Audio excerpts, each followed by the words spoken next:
small town with a very large imagination. Lay alone in his room with his radio on, looking for another station. But when the static from the mouthpiece gave way to the sound below, James Dean went out to Hollywood and put his picture in a picture show. Benvenuto a tutti da Daniele Scarampi, al consueto appuntamento con Cinemax, Odissea in 16 noni, la nostra rubrica di cinema. Oggi ci occupiamo della notte degli Oscar, che recentemente ha dato le famosissime statuette. E due commenti che saltano all'occhio prima di passare a un commento più approfondito legato alle varie categorie.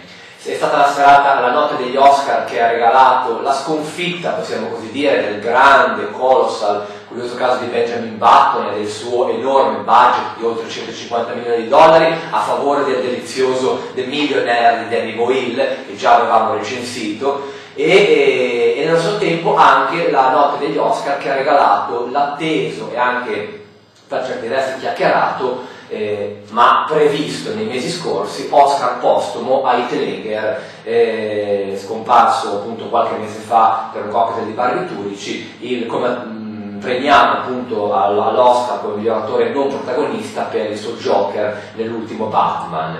Ma andiamo a vedere rapidamente almeno le categorie più importanti. Miglior film appunto The Millionaire e miglior regia, quindi le due categorie principali a Danny Boyle, l'autore, se ricorderete, di Trainspotting del 96, che questa volta incontra Bollywood, l'industria cinematografica emergente indiana, e Hollywood appunto che incontra Bollywood, ne viene fuori un prodotto degno appunto di aver vinto la statuetta. Miglior attore invece Sean Penn per Milk, l'affresco su il primo deputato gay della storia americana. Miglior attrice Kate Winslet, per l'attrice protagonista Kate Winslet per The Reader, e appunto miglior attore non protagonista il defunto e compianto Heath Ledger. Miglior attrice non protagonista invece Penelope Cruz per Vicky Cristina Barcelona di Woody Allen.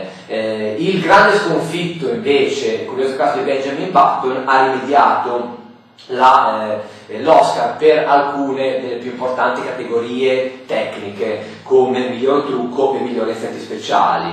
Migliori costumi invece per un altro film che abbiamo ricordato qualche tempo fa, ovvero La Duchessa, e infine miglior film di animazione Wall-E, l'ultima grande produzione della Pixar. Quindi una serata, in conclusione potremmo dire, degli Oscar che ha premiato appunto la sperimentazione, come nel caso di The Millionaire, partito da un'idea francamente molto semplice, ma costruito poi, soprattutto grazie a mio parere, a un eccezionale montaggio, per il quale tra l'altro ha preso anche la statuetta.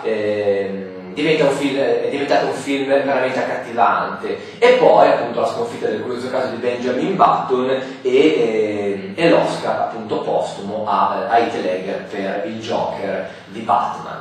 Per questa puntata è tutto, un cordiale arrivederci da Daniele Scarampi per i prossimi appuntamenti con Cinemax, Odissea in 16 noni. His room with his radio on, looking for another station. But when the static from the mouthpiece gave way to the sound below, James Dean went out to Hollywood and put his picture in a picture show.